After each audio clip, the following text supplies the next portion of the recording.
Com a palavra para declarar voto. Obrigado, presidente, nobres colegas, todos que nos assistem.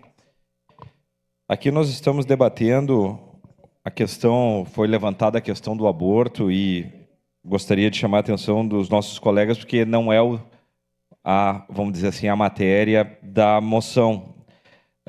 Este tema ele está vinculado a esta moção, né, e cada um expressou a sua manifestação, se é favorável ou contra. Esse é um tema extremamente polêmico, um tema extremamente sensível à sociedade e que sim deve ser debatido. Mas a matéria desta moção é a discussão ser feita no Congresso Nacional.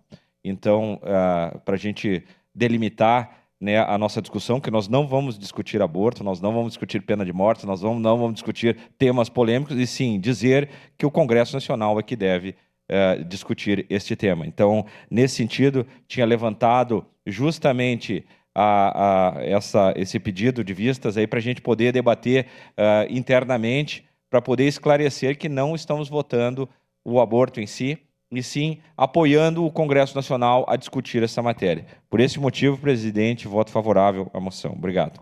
Obrigado. Juliano Valim.